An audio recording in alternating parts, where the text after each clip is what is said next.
오늘 9월 마지막 주일입니다. 에스겔 2장을 통해서 하나님의 말씀을 증거할 때에 살아계신 하나님이 성령의 감동으로 우리 가운데 임하셔서 하나님의 음성이 우리의 영혼 가운데 천둥처럼 들려지기를 주의 이름으로 축원합니다.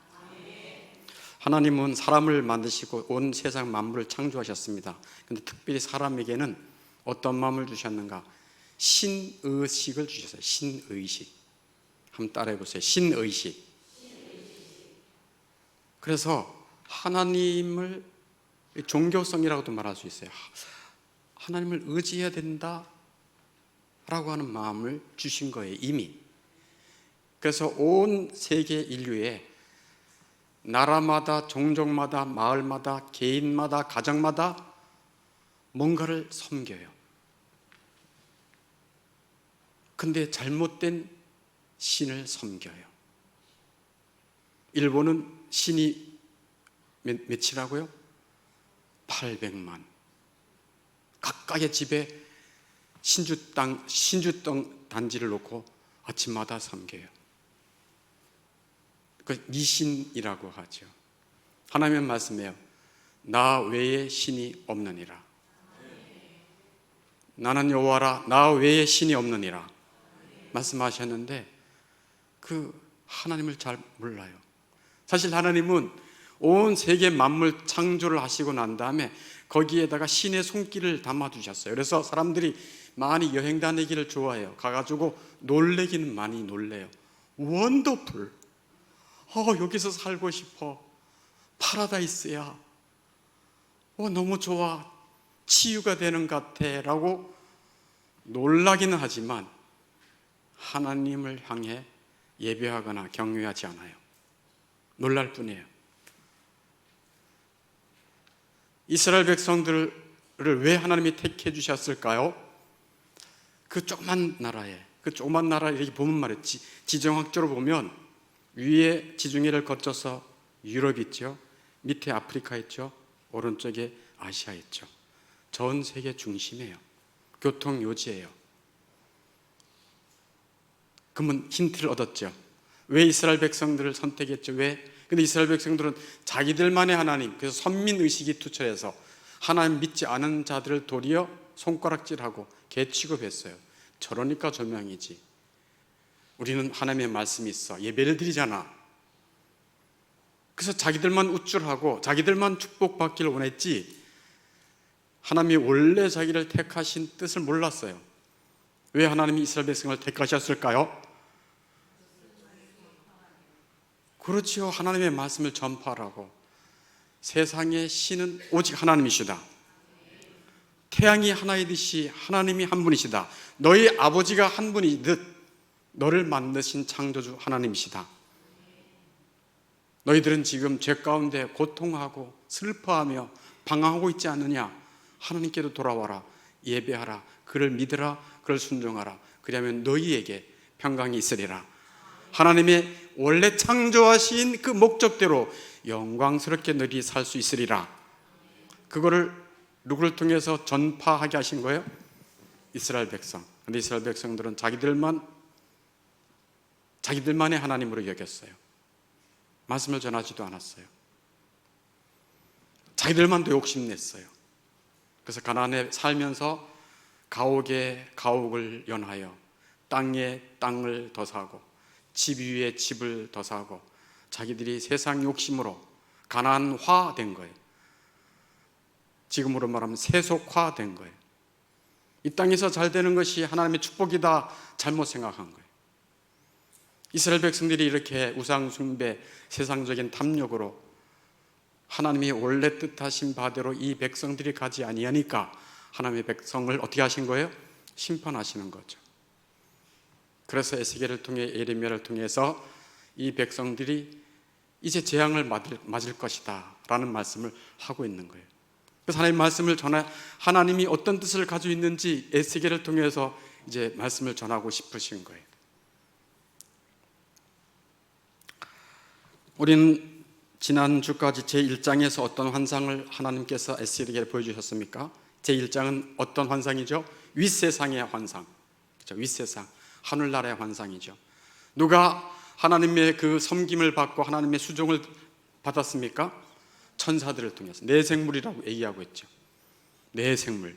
그래서 그 불이 번쩍번쩍번쩍 하는 거예요. 그냥 불이 활활 타는 거예요. 근데 그 내 생물 위에 또 뭐가 있어요? 수정 같은 궁창이 있어요. 수정 같은 궁창 위에 또 뭐가 있어요? 하늘의 보좌가 있어요. 하늘 보좌에 누가 계세요? 사람의 모양을 한 하나님, 사람의 모양을 가지신 예수, 그가 윗세상에 계신 것을 에스겔이 본 거예요. 그러니까 하나님의 백성들은 눈을 열어 믿음의 눈으로 보게 하십니다. 보이는 세상이 아니라 보이지 않는 세계를 보게 하시는 것입니다.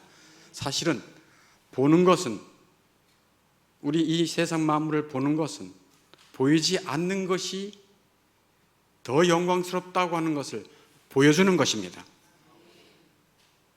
그래서 하늘의 영광을 에스겔이 본 거예요. 그리고 나서 1장 하반부에서는 뭐를 또 보여주십니까? 아래 세상을 보여주시죠. 아래 세상 땅 위에 내 생물 뭐가 달려 있어요? 바퀴가, 네 바퀴가 달려 있어요. 그러니까 내 생물에 네 개시니까 446. 또 그 바퀴 안에 또 뭐가 있어요? 바퀴가 또 돌아가요. 그러면 또 몇 개예요? 계산해 보세요. 머리가 잘 안 돌아가죠? 네. 그리고 그 바퀴 둘러서 뭐가 가득해요? 눈이 가득하다. 뭐를 의미한다고요? 하나님이 다 보고 계신다. 다 보고 계신다. 뭐를 보시죠, 하나님은? 인간의 모든, 사람의 모든 사건과 모양을 다 보고 계시지만 사실은 보고 계신 것은, 더 중요하게 보고 계신 건 뭐예요? 마음이에요. 사람은 사람을 왜 물어봐요? 그래서 우리는 가꾸고 직장 출근해야 돼요. 또 부부라고 해서 너무 그냥 무장해제해서는 안 돼요. 부부라도 너무 좀 추한 거를 보이면 안 돼요. 조금 이렇게 좀 가꿔야 돼요. 왜? 사람은 뭐를 보죠? 외모를 보니까. 마지막 죽기 전까지 외모는 가꿀 수 있기를 바랍니다. 어느 정도 가꿀 수 있어야 돼요. 우리 예배당에 올 때 가꾸고 오잖아, 그죠? 저도 예를 들어 이렇게 가꾸고 오고 머리도 단장하고 오는데 머리가 하늘을 가고 뭐 머리도 안 감고 오고 뒤에서 막 쇠집이 들리고 이러면 여러분 보기 좋아요, 안 좋아요? 안 좋다. 벌써 고기를 설리잖아요. 이렇게 가꿔야 돼요. 사람은 외모를 보기 때문에 가꿔야 돼요. 그러나 하나님은 뭐를 보신다? 중심, 마음을 보시는 거예요. 그래서 마음을, 우리 마음부터 잘 써야 돼요. 이 아래 세상에 이 바퀴가 막 굴러가는 거예요. 막 이리 굴러가고 안에는 또 거꾸로 굴러가고, 한마디로 인간 세상에 복잡다단하고 이해할 수 없는 모든 것들을 그렇게 묘사한 거예요. 이 땅 보세요. 얼마나 많이 모순이고 상식적이지 않고 악한 자들이 폐악질을 해도 더 잘 되고, 선한 자가 손해를 보고 의로운 자가 핍박을 당하고, 우리 가정에 예기치 못한 수많은 시련들이 왔다가 갔다가 왔다 갔다 하고, 죽음이 오고 실패가 오고 망하기도 하고 깊은 질병에 걸리기도 하고 다시 또 걸리기도 하고, 이런 수많은 일들이 왜 생기는가?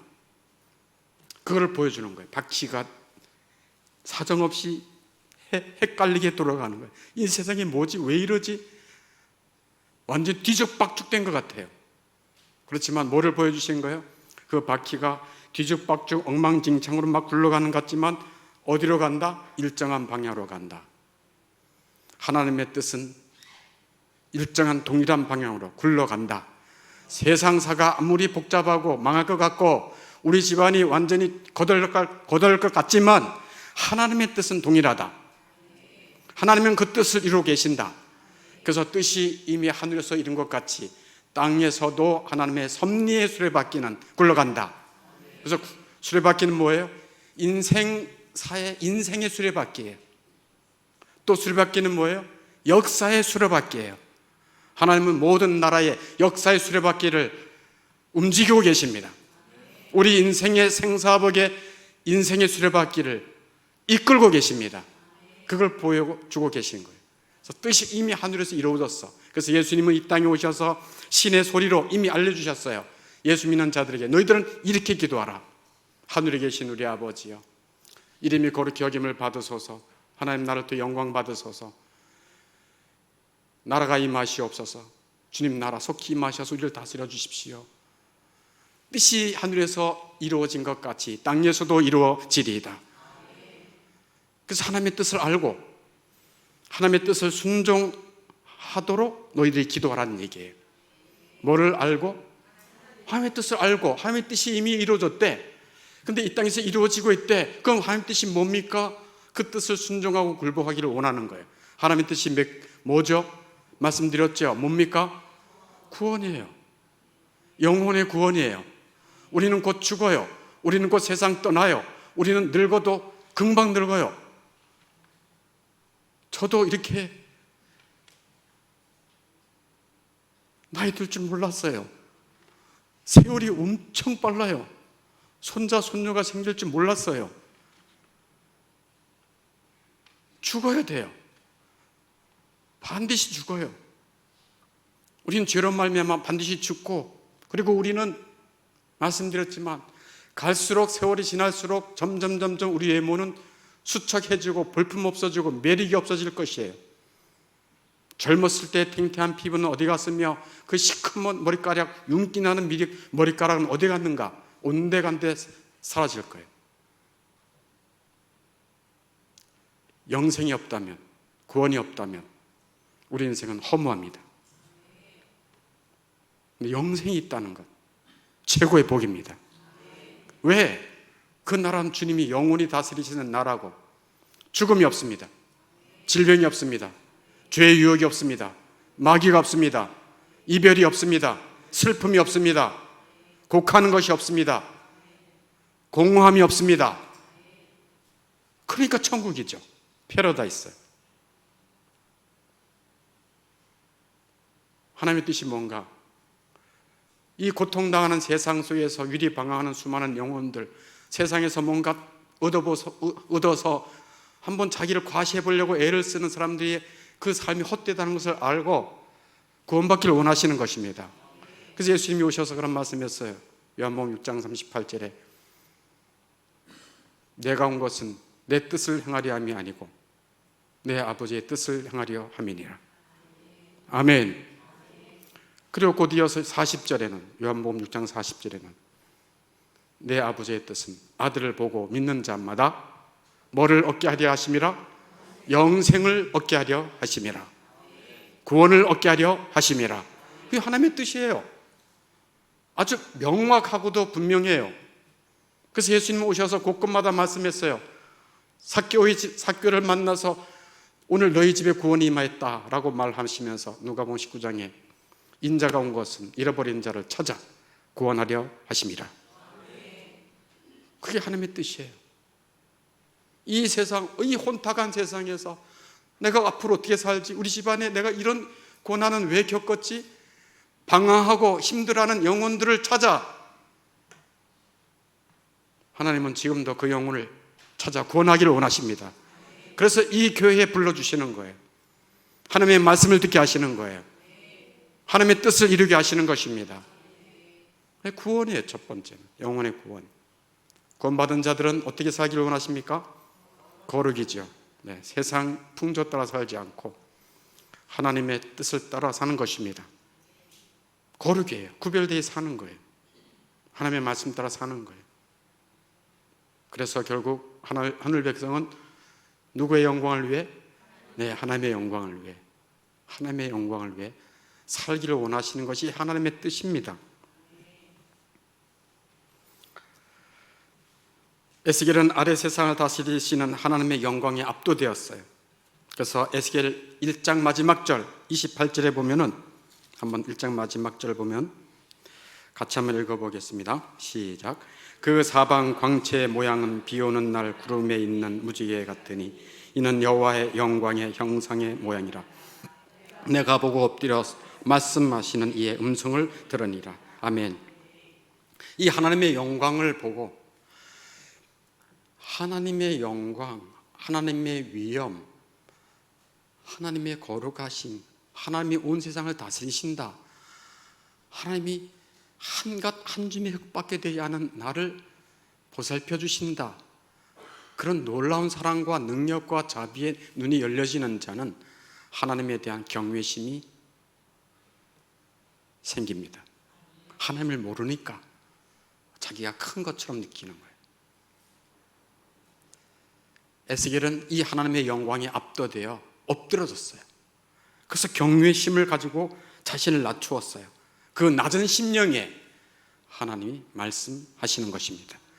그래서 그 다음에 2장에 오니까 하나님이 에스겔에게 말씀하시는 거예요. 낮은 심령이 아니고서는 하나님의 말씀이 담겨지지 않습니다. 그래서 하나님은 먼저 그 심령, 그 마음을 낮추어 주십니다.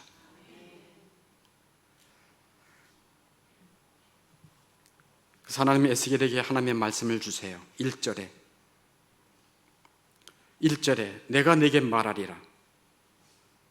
2절에 내가 그 말씀하시는 자의 소리를 들으니, 4절에 주 여호와의 말씀이 이러하시다. 7절에 너는 내 말로 고할지라. 8절에 내가 내게 이르는 말을 들어라. 아멘. 계속 말씀하세요. 하나님의 말씀을 에스겔에 주시는 거예요. 하나님은 말씀하시는 분이십니다. 왜? 인격이시니까. 우리는 동물하고 얘기는 못해요. 그러나 사람끼리는 인격자이기 때문에 말을 해요. 하나님도 말씀하시는 분이십니다. 그래서 자기 백성들이 또 이 땅에 고통당하는 자들에게 말씀으로 만나주십니다. 그리고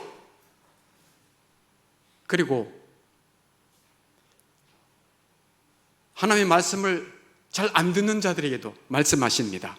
왜? 나중에 핑계하지 못하도록. 내가 말했잖아 하고 말씀하시는 거예요. 형통한 중에 있는 자들에게도 말씀하십니다. 왜? 은혜가 더 필요하니까. 은혜 받은 자는 하나님의 은혜가 필요한 것입니다. 그래서 여호와 하나님 에스겔에게 이제 2장 1절에서 일어나라 라고 말씀합니다. 일어나라. 엎드러져 있었거든요. 이제는 일어나서 내가 너에게 준 말씀을 내 백성에게 전하라 라는 말씀이에요. 일어나라 하고 말씀해요. 그런데 2절에 보니까 일어날 힘이 없었어요. 에스겔이 일어날 힘도 없었어요. 그리고 전할 능력도 없었어요. 왜? 포로로 잡혀온 이스라엘 백성들이 아직까지 강팍했어요. 마음이 단단했어요. 4절에 보니까 이 자수는 얼굴이 뻔뻔하고 마음이 굳은 자다 라고 말합니다. 5절에서는 패역한 족속이다 라고 말합니다. 3절에서는 나를 배반하는 자들이다 라고 말합니다. 그러니까 하나님을 배반한 자들이에요. 하나님의 은혜를 입고도 배반한 자들이다 라고 하나님이 에스겔에게 말씀하고 있는 것입니다. 그러니 사람을 볼 때, 세상을 볼 때 뭐요? 만족감이 없었네. 그 찬양 있잖아요. 사람들이 말씀을 안 들으려고 하는 환경이에요. 들어줄까? 이런 분위기예요. 뻔뻔하고 마음이 굳고 배반하고 패역하다 그런 말을 해요. 그래서 하나님께서 말씀을 전하는 에스겔에게 놀라운 은혜를 주십니다. 너무 놀라운 은혜를 주세요. 그것이 뭘까요? 한번 찾아보실래요? 2절. 어마어마한 은혜를, 어마어마한 능력을 에스겔에게 약속해 주십니다. 뭘까요? 그렇지요. 그 영이 내게 임하사. 하나님의 영을, 하나님의 성령을 에스겔에게 부어 주십니다. 하나님은 당신의 종을 세울 때 성령을 보내주십니다. 그래서 사도 바울도 내 말과 내 전도함이 설득력이 있는 제 말로 하지 아니하고 다만 성령이 나타나신가 능력으로 했다라고 고린도전서 2장 4절에 분명히 말씀하고 있습니다. 항상 하나님의 종들, 하나님의 성령의 능력으로 그 말씀을 전했습니다. 그러므로 성경의 위엄은 오직 성령께서 우리 마음에 하나님의 말씀의 위엄을 인쳐주셔야 효력이 발생한다라고 기독교 강요 제1장 칼빈은 말하고 있어요. 다시 한번, 성경의 위엄은, 이 하나님의 말씀은 오직 성령께서 우리 마음에 말씀의 위엄을 인쳐주셔야 효력이 발생한다. 그러니까 하나님의 말씀을 그냥 사람의 말로만 들을 때는 지쳐간다는 얘기예요. 근데 언제 효력이 발생한다고요? 성령께서 내 마음에 뭐 해주실 때? 인쳐주실 때 효력이 발생하는 거예요. 다 은혜 받는 게 아니에요. 다 회개하는 게 아니에요. 그래서 이 종이 어떤 마음을 가지고 늘 말씀에 단에 서고 말씀을 준비하는 줄 압니까? 하나님, 에스겔 골짜기의 마른 뼈들에게 너희 마른 뼈들아 여호와의 말씀을 들을지어다. 하나님 말씀하지 않았습니까? 들을 수 있는 길을 열어주십시오. 그리고 또 여호와께서 말씀하시길 사방에서, 생기야 사방에서부터 와서 이 죽음을 당한 자에게 불어서 살아나게 하라. 하나님 말씀하시지 않았습니까? 그 말씀대로 성령의 능력으로 죽은 자들을 살아나게 하옵소서. 영혼을 살아나게 하옵소서. 들려지게 하옵소서. 마른 뼈같이 깡 말라서 말씀도 들리지 않고 여호와 앞에 경유하지도 못하는 그 심령을 하나님이 살아나게 하신다 하셨사오니 살아나게 하시옵소서 하고 제가 기도하고 있어요. 이것은 힘으로도 안 되고 능으로도 안 됩니다. 오직 나의 영으로 되느니라 하나님이 말씀하셨어요. 그러므로 여러분 이 말씀을 들을 때에 저게 사람의 말이 아니라 하나님의 음성으로 들릴 수 있도록 여러분이 마음에 간구를 하고 마음을 열어달라고 기도할 수 있기를 바랍니다. 그게 사는 길이에요. 병든 심령이 살아날 것입니다. 주님이 살리셔야죠. 병든 몸도 주님이 살리실 겁니다. 여러분의 병든 가정도 주님이 고치실 것입니다. 그게 소망이에요. 다른 길이 없어요. 교육으로도 안 되고 내가 인간적으로 아무리 친절을 다해도 안 되고 사람을 고치는 것은, 살리는 것은 죽은 자를 살리시는 하나님 외에는 없습니다. 그래서 에스겔은 하나님의 영이 임할 것이라고 말씀해 주셔서 그 하나님의 영의 도우심을 쫓아 말씀을 전한 것입니다. 초대교회 이스라엘 백성들에게 초대교회에 하나님께서 말씀을 증거하게 하기 전에 뭐를 약속해 주셨어요? 성령님을. 오직 성령이 너에게 임하시면 너희가 뭐를 받고? 권능을 받고 예루살렘과 우니데와 사마리아와 땅끝까지 이르러 내 증인이 되리라. 아멘. 성령께서 역사해 주지 아니하시면 하나님의 말씀의 종의 역할을 못 감당하는 거예요.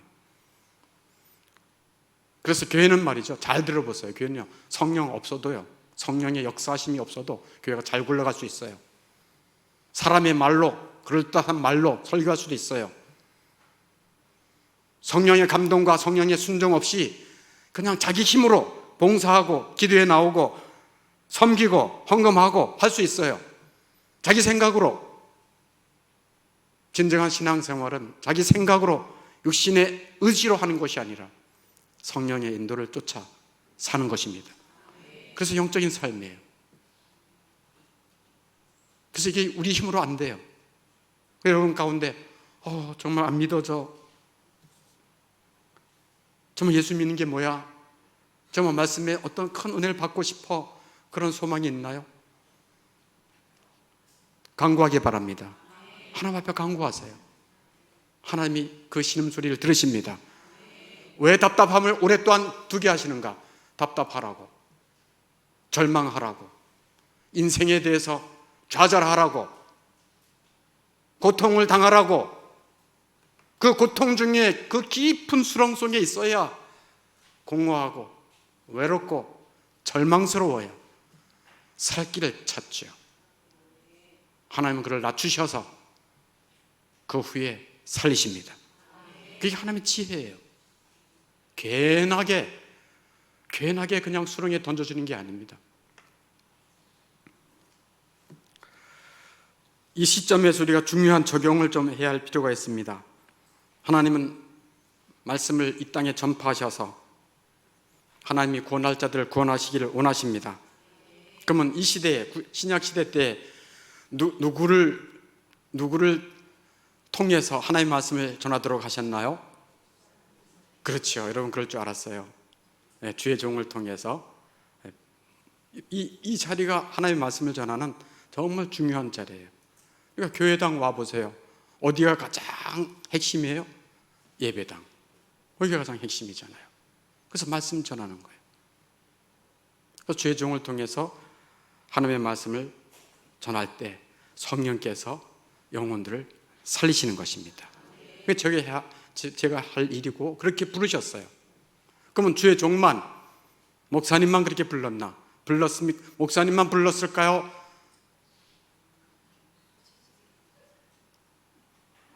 또 누구도 불렀을까요? 여러분도 불렀죠. 여러분도 불렀다니까요. 이스라엘 백성들을 하나님이 부르셔가지고 온 땅에 하나님을 증거하도록 하셨어요. 그게 출애굽기 19장 6절 말씀에 너희들은 택한 족속, 거룩한 나라, 그의 소유된 백성이다. 그래서 이스라엘 백성을 그대로 불렀다니까요. 그리고 나서 신약 시대에도 동일한 그 말씀을 출애굽기 19장 5절 6절 말씀을 베드로전서 2장 9절 말씀 그대로 하나님의 백성 성도들에게 말씀하고 있는 거예요. 그 말씀은 여러분 구영예배 CT에 없으니까 한번 찾아보세요. 베드로전서 2장. 앞으로는 중요한 말씀은 여기다 좀 뜨도록 해볼게요. 2장 9절입니다. 베드로전서 2장 9절. 베드로전서 2장 9절. 이 베드로전서 2장 9절은 성도들에게 주신 말씀이에요. 베드로전서 1장에 보니까 흩어진 나그네 하나님의 미리하심을 따라 성령의 거룩하심으로 순종함과 예수 그리스도의 핏부림을 얻기 위해 택하심을 받은 자들에게 편지한다. 모든 성도들에게 편지한다는 얘기예요. 1장 1절을 보니까. 그리고 2장 9절에 같이 읽겠습니다. 시작. 그러나 너희는 택하신 족속이요 왕같은 제사장들이요 거룩한 나라요 그의 소유된 백성이니 이는 너희를 어두운 데서 불러내어 그의 귀한 빛에 들어가게 하시니 아름다운 덕을 선포하게 하려 하심이라. 아멘. 우리를 어두운 가운데서 불러서 그의 귀한 빛에 들어가게 하신 자의 아름다운 덕을 어떻게 한대요? 선포, 전하기 위해서 우리를 부르셨대요. 아멘. 그래서 여러분들은 하나님의 말씀을 알고 믿는 자라면 말씀을 전하는 거예요. 어떻게? 집에서, 가정에서, 자녀들에게 말씀을 가르쳐야 돼요. 누가 누구에게? 부모가 자녀에게. 네.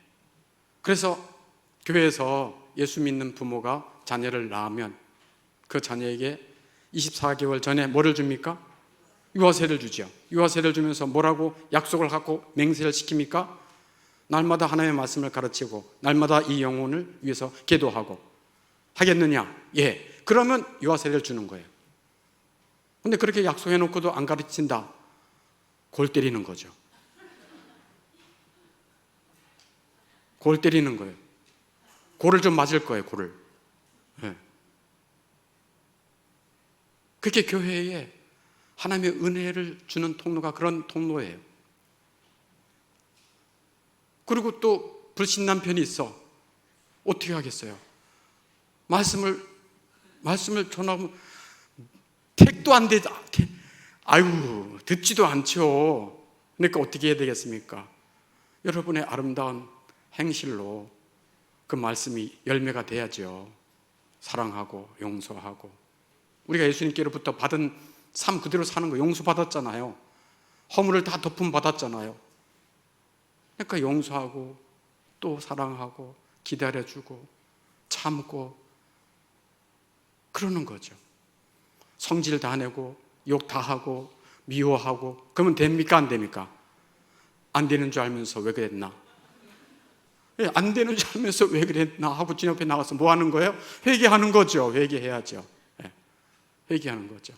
회개도 뭐 집에 있으면 되나요? 집에 있으면 골만 나죠. 화만 나요. 그러니까 은혜 자리에 와야 회개할 수 있도록 하나님이 은혜를 주시는 것입니다. 회개하면 살 길이 열리는 것이죠. 그래서 가정에서 말씀 전하는 거예요. 부모들이. 할머니 할아버지도 신명기 6장에 보면 너의 아들과 그의 자손 손자까지 뭐 하라고 그랬는 줄 아세요? 말씀을 가르쳐라 그랬어요. 말씀을 가르쳐라. 그러니까 데리고 으야 그러지 마시고 집에만 오면 뭐를 해야 돼요? 자, 말씀을 보자. 오늘은 출애굽기다. 오늘은 여호수아. 그렇게 하라는 거예요. 하나님의 말씀에. 이해되시면 아멘. 직장에서도 뭐 하는 거예요? 직장에서도 너의 착한 행실을 보고 하늘에 계신 너의 아버지께 영광을 돌리게 하라. 직장에서도 여러분이 말씀의 빛이에요. 너희는 세상의 빛이다. 너희는 세상의 빛이다 라고 말씀하는 거예요. 마태복음 5장 14절 너희는 세상의 빛이다 라고 말하는 거예요. 정말 여러분들이 좀 영적인 눈이 떠서 보였으면 좋겠어요. 그들이 겉보기에는 젠틀해 보이고 겉보기에는 뭐 다 능력 있어 보이지만 다 죽어가고 있잖아요. 다 고통하고 있잖아요. 절망하고 있잖아요. 너무 염려가 많잖아요. 속이 썩어가고 있잖아요. 그런 눈을 보고 그들을 불쌍히 여기고 위에서 기도해주고 말 한마디라도 여러분의 입이 살리는 입이 되기를 바랍니다. 쓰잘데없는 농담 따먹기 말 하지 말고 정말 살리는 말. 교회에서도 이제 가정 얘기했고 직장 얘기했고 교회에서도 하나님의 말씀을 가지고 여러분들이 서로 말씀을 피차 가르치고 가르침 받는 거예요. 다락방에서 구역 예배에서 그 일을 하는 것입니다. 하나님의 말씀을 서로 전하는 거예요. 서로 말씀을 나누는 거예요. 내년부터는 이제 구역 예배를 이제 각 가정으로 다니면서 이제 구역 예배를 드릴 예정인데 원래 코로나 전에는 항상 그래 왔잖아요. 20년 다 항상 그래 왔잖아요. 부부는 부부대로 또 뭐 이렇게 했는데 이제 본래대로 성경의 원리대로 성경의 원리가 사도행전 2장에 보니까 사도의 가르침을 받고 회당에서 모이고 그다음에 집에서 모여서 교제하고 떡을 먹고 하나님을 찬미하니 주께서 구원받는 사람의 수를 날마다 더하게 하시니라. 그게 성경의 원리예요. 집에서 모인다 그러면 다들 인간적인 생각으로 다들 힘들어해요. 청소해야죠. 밥 해야죠. 그게 다른 사람이 우리 집에 오는 거 쉽나요? 그런데 놀라운 일이 생길 것입니다. 왜? 말씀 전파에 귀한 자리가 될 것입니다. 너의 집을 쓰게 하라. 주께서 쓰시겠다 하라. 그래서 사실 초대교회 때는 다 집에서 모였어요. 회당에서 모이고 집에서 모였어요. 불스길라 아굴라 가정에서 모여서 예배했어요. 여러분 가정 뭐에 쓰시려고요? 뭐에 쓰시려고 그래요? 일주일에 한 번씩 한 달에 한 번 정도밖에 안 되겠죠. 모여서 같이 찬양하고 기도할 때 성도의 교제가 있어질 것이며 그곳에 또한 우리들끼리 모이나요? 안 그렇죠. 나중에 저기 402호 아줌마 오늘 내일 모레 금요일 날 오전에 우리 밥 먹는데 밥 한 끼 먹으러 오세요. 밥 한 끼 먹으러 와서 같이 얘기할 수 있는 거죠. 하나님의 지혜와 하나님의 말씀은 놀랍습니다. 우리 생각대로 살면 안 돼요. 교회가 같이 구역 예배 때 같이 모여서 하는 거예요. 직장반 제가 했던 사랑의 교회 직장 7시, 8시 퇴근해가지고요 9시 이때도 다 모여요. 밤에 직장 남자반, 직장 여자반 그래서 11시, 12시까지 모임을 해요. 기도하고 찬양하고 늦게 와서 좀 괜찮은 거 먹고 같이 기도하고 말씀 전하고 그 일을 하는 거예요. 아이 귀찮아, 아이 힘들어. 그거 우리 생각이에요. 하나님의 말씀대로 순종할 때 하나님의 거룩한 뜻이 이루어지는 것입니다. 하나님의 거룩한 뜻이 이루어지는 거예요. 베드로전서 2장 9절에 있는 대로 그의 아름다운 덕을 하나님의 아름다운 덕을 선포하게 하게 하느니라. 그래서 전파하는 거예요. 전파하는 거. 그런데 이스라엘 백성들은 어떻게 했다고요? 이 하나님의 뜻을 몰라서 이 하나님이 온 세계 여호와 하나님이 한 분이시고 우리를 지으신 분이시고 영원히 찬양을 받으시고 예배를 받으셔야 되고 영원히 우리는 그분의 통치를 받으며 그 안에서 복되고 영원히 영생 복락할 수 있는 그러한 것을 이스라엘 백성들은 전하지 않았어요. 뭐만 가지고 있었어요? 선민의식. 너희들이 개맛을 알아? 너희들이 하나님의 맛을 알아? 무시했어요. 이방인을 개처럼 취급했어요. 그리고 자기들의 욕심만 챙겼어요. 우리만 더 축복해 주세요. 우리 집만 더 크게 해주세요. 세상 탐욕이었어요. 그래서 이사야 선지자를 통해서 책망하고 있어요. 이사야 57장 17절에 그의 탐심의 죄악으로 말미암아 내가 노하여 그를 쳤노라. 그들이 세상 탐심이 가득했어요. 자기들만 이 세상에서 잘 살고 싶어 했던 거예요. 자기들만 잘 되면 되는 걸로 알았어요. 아니에요. 그의 탐심의 죄악으로 말미암아 내가 하나님이 노하여 그를 쳤다, 치셨다 라고 말씀하고 있어요. 하나님의 소유된 백성으로 그들은 하나님을 전파하며 살아야 했습니다. 그래서 하나님이 이 신약의 예수 그리스도를 통해서 성령의 기름 부으심을 통해서 교회를 세워주신 것입니다. 그래서 온 땅에 하나님의 하나님 되심을 증거하도록 하신 것입니다. 물이 바다를 덮음같이 하나님을 아는 지식이 온 땅에 가득하기를 하나님은 원하고 계신 것입니다. 이제 곧 주님이 오실 때가 가까워졌어요. 왜냐하면 미종도 종족, 이 땅에 많은 미종도 종족의 말씀이 많이 전파됐어요. 성경도 많이 번역됐어요. 하나님의 말씀이 세상에 곳곳에 다 전파되고 하나님의 구원의 백성의 수가 차면 주님이 영광 중에 많은 천사와 함께 능력 중에 이 땅에 재림하실 것입니다. 그리고 우리를 다스릴 것입니다. 그것을 바라보는 거예요. 이게 믿는 자들에게 주신 사명인 것이에요. 사명. 마지막으로 하나님은 주 하나님의 말씀을 전하는 종에게 두 가지를 당부하세요. 두 가지 당부. 우리 모두 말씀을 전하는 종들인데 말씀을 전하는 종들에게 두 가지 당부를 하시는데 첫 번째는 6절에 두려워하지 말라라고 말합니다. 에스겔 2장 6절에 두려워하지 말라. 인자야 너는 같이 한번 읽어보겠습니다. 에스겔 2장 6절 시작. 인자야 너는 비록 가시와 찔레와 함께 있으며 정갈 가운데 거주할지라도 그들을 두려워하지 말고 그들의 말을 두려워하지 말지어다. 그들은 패역한 족속이라도 그 말을 두려워하지 말며 그 얼굴을 무서워하지 말지어다. 아멘. 와, 너무 구체적이에요. 두려워하지 말라를요 3번이나 강조하고 있어요. 그 사람 두려워하지 말아라. 우리 사실 사람 두려워하거든요. 사람 아무것도 아닌데 정말 두려워해요. 그들을 두려워하지 말라 말하고 또 그들의 말을 두려워하지 말라. 사람의 말 정말 두려워하거든요. 사람의 말에 매기 쉬워요. 근데 그들의 말 두려워하지 말래요. 또 그 얼굴을 무서워하지. 그 사람 얼굴 생각하면 무서워해요. 네.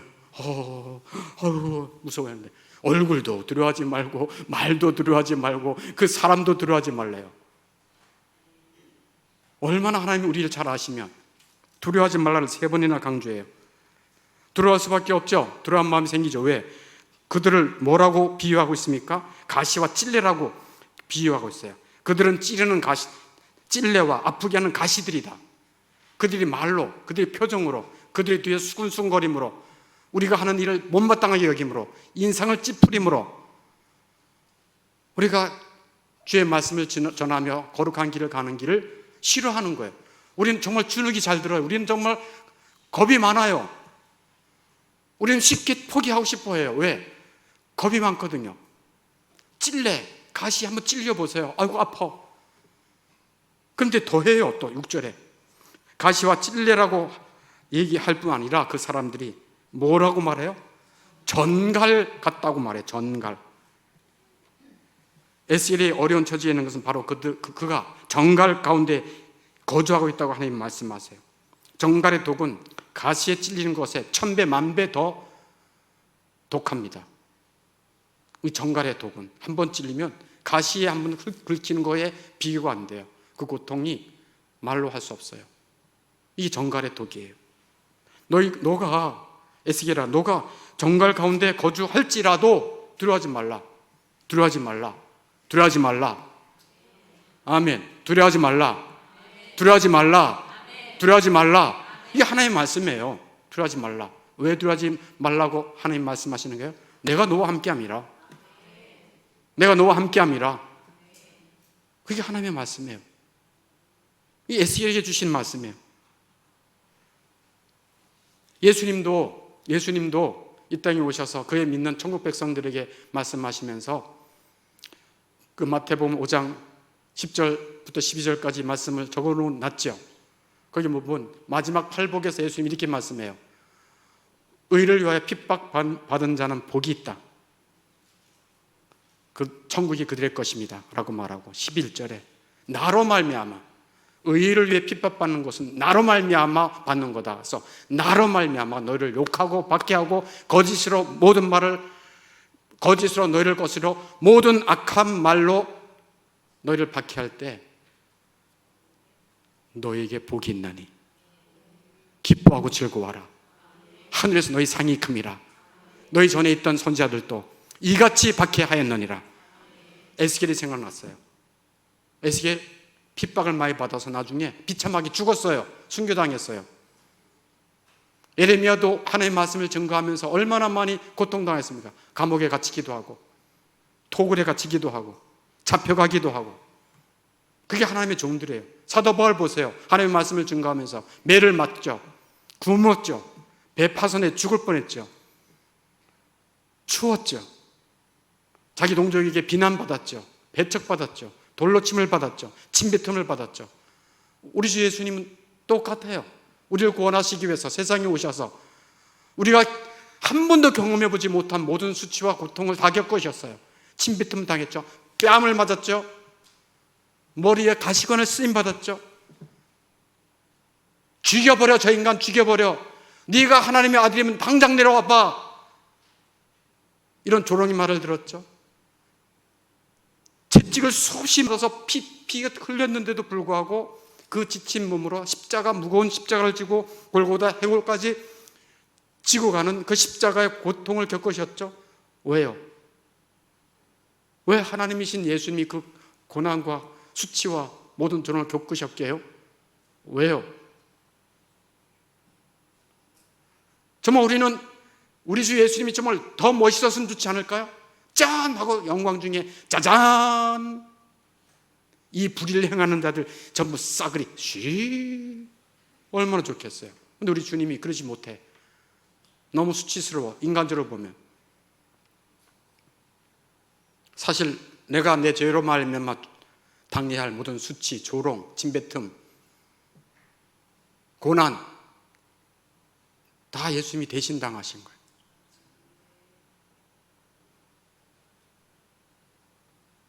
예수님이 죽으시고 우리에게 생명 주신 것입니다.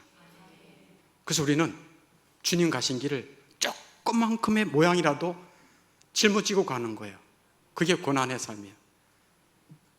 작은 고난이에요. 그래 크진 않아요. 그러나 걱정하지 마세요. God with us. 예수님은 임마누엘 되십니다. God with us. 하나님이 우리와 함께 계신다. 영원히 떠나지 아니하신다. 내가 너를 떠나지 아니하리라. 내가 세상 끝날까지 너희와 항상 함께 있으리라. 아멘. 그게 예수님의 약속이에요. 얼마나 든든합니까? 죽어도 함께 계시고 살아도 함께 계시고 영광 중에 우리를 높여주실 것이고 고난 중에 동행해 주실 것이고. 그래서 주님의 길을 가는 거예요. 그래서 예수님은 이 마태복음 5장 10절 12절 말씀을 가지고 우리에게 용기와 소망을 주는 거예요. 기뻐하고 즐거워해라. 너에게 복이 있다. 하늘에서 상이 크민이라. 기대가 되지 않나요? 신앙생활은 그냥 거저 편안하게 유유자적 편안하게 그냥 내 안락을 위해서 살아가는 게 아니에요. 이제 주님의 것이 됐으면 주님의 뒤를 따라가는 것입니다. 죽으면 죽으리라 따라가는 거예요. 지금 그런 성도를 찾아보겠습니까? 찾기가 힘들어요. 그러나 주님은 말씀해요. 아무든지 나를 따라오려거든 자기를 날마다 부인해라. 자기 십자가를 지고 나를 쫓을 것이니라. 주님이 말씀하세요. 나를 지고 십자가를 지고 나를 쫓아라. 아무든지 나를 따라오려거든. 두 가지 하나님의 말씀을 전하는 중에 두 가지 당부를 하시는데, 첫째는 두려워하지 말라고, 두 번째는 7절에 하나님의 말씀만 전하라는 말씀이에요. 하나님의 말씀만 전하라. 7절 같이 읽겠습니다. 에스겔 2장 7절 시작. 그들은 심히 패역한 자라. 그들이 듣든지 아니 듣든지 너는 내 말로 고할지어다. 아멘. 듣든지 아니 듣든지, 좋아하든 안 좋아하든 뭐 하라는 얘기예요? 너는 내 말로 고할지라. 내가 전하는 말만 전하라는 얘기예요. 아멘. 왜? 우리는 주의 종이니까 주님 말씀 전한 거지. 뭐 내 생각을 전하는 거예요? 사람 비유 맞춰가지고 상대방이 싫어하니까 아이고 오메기 죽어, 아이고 다음에 또 이런 말 참가해야지, 그런 말 하지 말라는 거예요. 좋아하든 안 좋아하든 하나님의 말씀이 전하라는 것입니다. 내가 그 말씀대로 지키지 못해도 전하라는 것입니다. 지키지 못하면 누가 찔려요? 자기가 찔리잖아. 그럼 나중에 돌아서서 하나님, 저는 지키지도 못했는데 이 말씀을 전했는데 하나님 정말 저에게 회개형을 더 주세요. 제가 이런 말씀만 전하고 내는 그렇게 회개하지 못하는 뻔뻔스러운 놈 되지 않도록 저에게 은혜를 베풀어 주세요. 할렐루야. 그렇게 솔직하게 기도하는 거 아니겠습니까? 우리가 하나님 말씀을 어떻게 다 잘 지키는 사람이 누가 있어요? 저도 다 못 지켜요. 그렇지만 주의 말씀이니까 전하는 것이고, 되돌아서면 제 양심이 찔리는 것이고, 그래서 회개하는 것이고.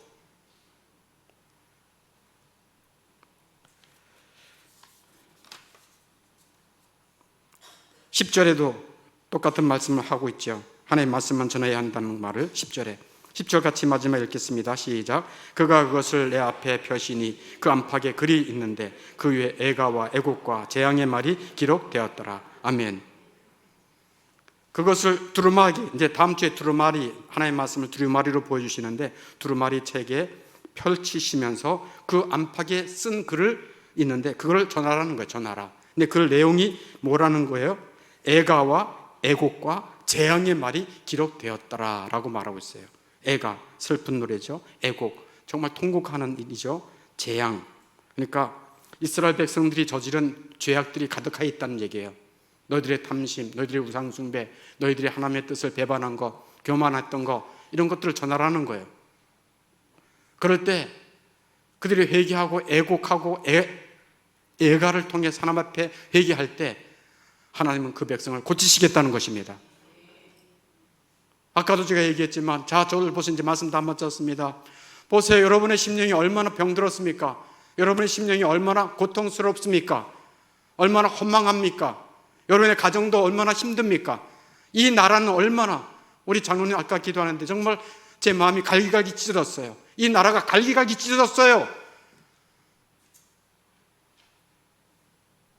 이런 때가 없었어요. 나라도 고침받아야 되고, 여러분의 심령도 고침받아야 되고, 여러분의 가정도 고침받아야 되고, 이 땅의 교회도 고침받아야 되고, 다 고침받아야 됩니다. 어떻게 고침받을 수 있습니까? 이런 우리의 죄악을 우리가 하나님의 말씀을 들을 때 회개하는 것입니다. 하나님이 에스겔을 통해서 왜 하나님의 말씀을 전한다고요? 전하는 목적이 세 가지 있다고 그랬죠. 목적이 뭐예요? 지지난주에 얘기했잖아요. 목적이 뭐예요? 이 말씀을 왜 전하는가? 왜 말씀을 전하는 목적이 뭐냐? 회개잖아요. 회개하라. 그거예요. 너희가 그 악한 길에서 돌이켜 내게 회개하고 하늘에 계신 하나님을 찾으면, 하나님, 내가 너희들의 기도를 듣고 그들의 죄를 사하고 그 땅을 고칠지라. 하나님 우리 심령을 고치십니다. 회개하고 들어올 때 여러분의 심령을 고치십니다. 여러분의 몸도 고치십니다. 여러분의 가정도 고치십니다. 이 땅의 교회도 고치십니다. 이 나라도 하나님이 고치십니다. 엉망진창 뒤죽박죽 완전히 나라가 엉망이 되어 있는 것처럼 보이지만, 우리 가정 내 힘으로 어쩔 수 없지만 하나님께 우리가 죄를 범했습니다, 이렇게 내가 이랬습니다라고 주님 앞에 정직하게 회개하고 돌아올 때 하나님은 하늘에서 듣고 그 죄를 사하고 그 땅을 고칠지라. 아멘. 그래서 목적이 회개예요. 그러나서 하나님을 신뢰하는 거죠. 하나님이 우리 하나님이십니다. 하나님이 통치하십니다. 하나님이 결국 정의와 공의를 이루실 것입니다. 악을 심판하실 것입니다. 의인에게 상 주실 것입니다. 그 하나님을 신뢰하고 나가는 거예요. 그래서 주께서 심지가 견고한 자를 평강에 평강하도록 지키시리니 그 마음에 심지가 믿음으로 견고한 자는 마음의 평강으로 지켜주십니다. 이는 그가 주를 신뢰함이니이다. 이는 그가 주를 하나님을 신뢰한다, 믿기 때문입니다. 하나님을 믿는 자에게 주시는 놀라운 하늘의 복은 평안입니다. 평화로다. 하늘 위에서 내려오네. 흉내낼 수 없어요. 모조품이 없어요.